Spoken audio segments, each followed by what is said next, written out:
Bună ziua, dragii mei! Pentru început, am să vă relatez principalele aspecte astrale ale acestei luni. Soarele se află în zodia Balanță și va intra în Scorpion pe 23 octombrie. Marte va fi retrograd în Berbec până pe 14 noiembrie, când se va întoarce și va călători în linie dreaptă. Marte ne va duce înapoi în trecut să rezolvăm situația care nu a fost rezolvată. Trecutul se întoarce acum la noi. Saturn se află în Capricorn, unde va sta până în decembrie 2020. El pune în ordine tot ce ține de muncă și salarii adecvate pentru munca depusă. Trebuie să depunem eforturi mari pentru a ne asigura familiile. Venus se află în Fecioară până pe 28 octombrie, când se va muta în Balanță. Mercur se află în Scorpion. Pe data de 14 octombrie va intra în mișcare retrogradă până pe 3 noiembrie. La sfârșitul lunii se va muta în Balanță, unde va sta încă 3 săptămâni în noiembrie. Mulți vor auzi de iubirile din trecut, alții vor rezolva contractele și acordurile deschise. Nu semnați și nu rezolvați nimic nou în timpul mișcării retrograde. Dimpotrivă, rezolvați situațiile vechi, neterminate și completați-le. Jupiter s-a întâlnit din nou cu Pluto și Saturn, unde aduce situații interesante. A lua ceva de la noi și a da ceva în dar. În orice caz, această schimbare este pentru binele cauzei. Luna plină din Berbec va avea loc pe 1 octombrie. Luna plină este importantă pentru zodia Berbec. Chiron, vindecătorul rănit, va ajuta în luna plină.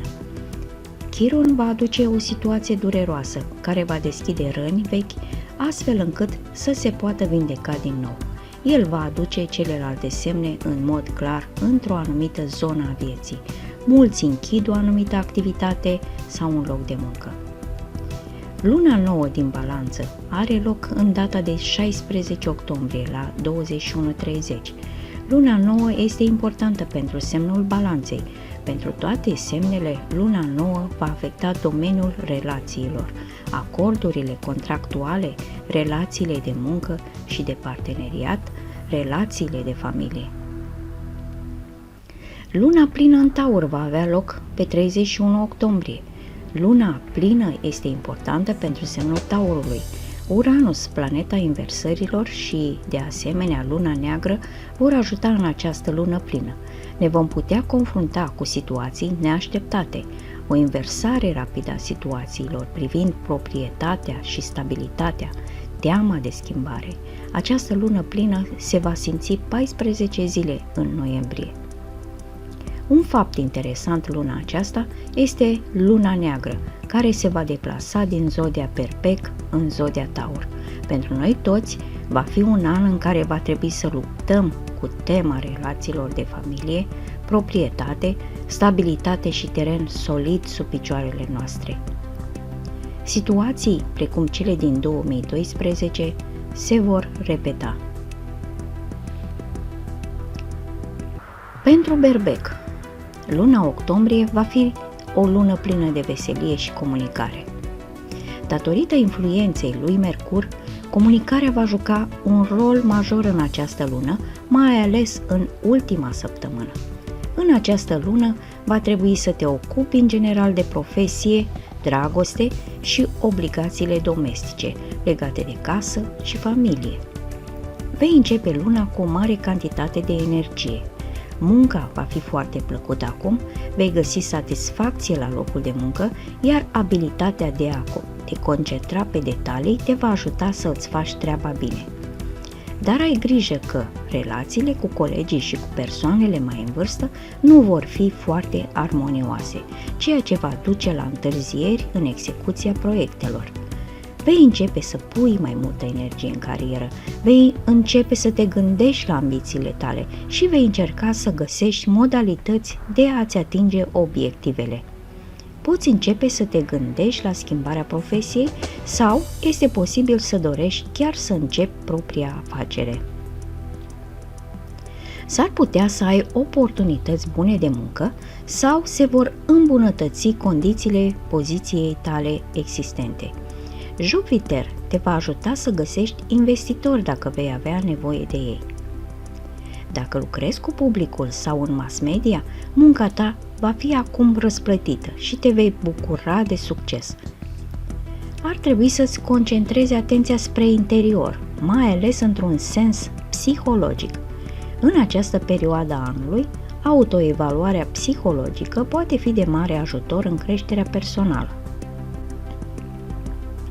Este posibil să ai mai multe oportunități de călătorie, în special pentru a-ți extinde mintea și studiind subiecte complexe. Vei avea o mare dorință de dobândire a cunoștințelor legate despre lume în general. Cu cât vei ști mai multe, cu atât te vei simți mai bine. Vei fi interesat să scrii, să citești și să joci jocuri care necesită competitivitate și gândire. Este posibil să ai o explozie de creativitate și vei beneficia de asta, mai ales dacă îți câștigi traiul din scris. Va fi dificil dacă studiezi, vei fi confuz și neînțelegător și vei avea probleme de concentrare pe termen lung.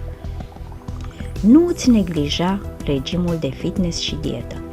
Ești mult mai sensibil decât de obicei și vei dori lucruri frumoase și vei petrece mult timp în locuri uimitoare care îți vor calma sufletul. În schimb, călătoriile în scopuri profesionale nu vor fi profitabile și este recomandabil să îți limitezi activitățile de călătorie. Există o tendință puternică spre exces și ar trebui să fii mai prosper cu situația ta financiară, deoarece ai să cheltuiești mai mulți bani decât îți dai seama. Se prevede ca după data de 15 a lunii, fluxul de bani să se îmbunătățească și te vei putea aștepta cu bani din surse neașteptate. Deocamdată ar trebui să renunți la speculații și investiții riscante. Afacerile familiei nu sunt bine aspectate în această perioadă, așa că ai grijă la cheltuielile familiale care trebuie controlate pentru a evita intrarea în datorii.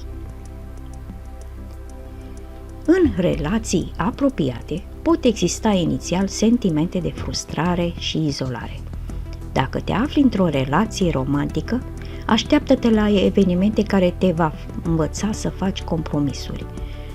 Dacă ești într-o relație toxică care nu te mulțumește și nu te dezvoltă niciun fel, aceasta se va sfârși probabil în această perioadă.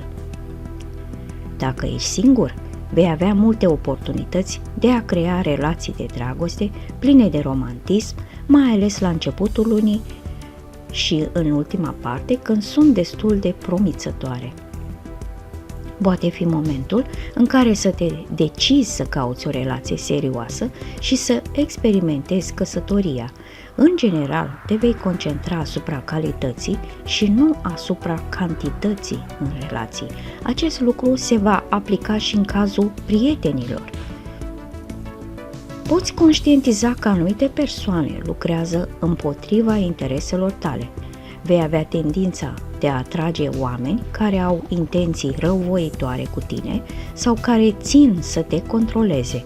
Trebuie să ții cont de acest lucru și să lucrezi la relațiile tale astfel încât să fie sănătoase și benefice pentru tine.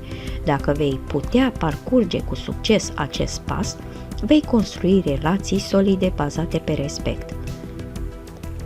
Octombrie este perioada anului când ar trebui să te concentrezi mai mult pe problemele personale, pe relațiile cu părinții sau cu familia. Te vei simți sociabil și vei dori să petreci mai mult alături de prieteni și de cei dragi. Casa va servi un loc confortabil pentru a te ascunde de lumea exterioară. Vei simți dorința de a face locuința mai confortabilă, să renovezi spațiul de locuit sau chiar să te muți într-o casă nouă. Lasă-i pe cei din jurul tău să știe că îi iubești și că îi apreciez mult.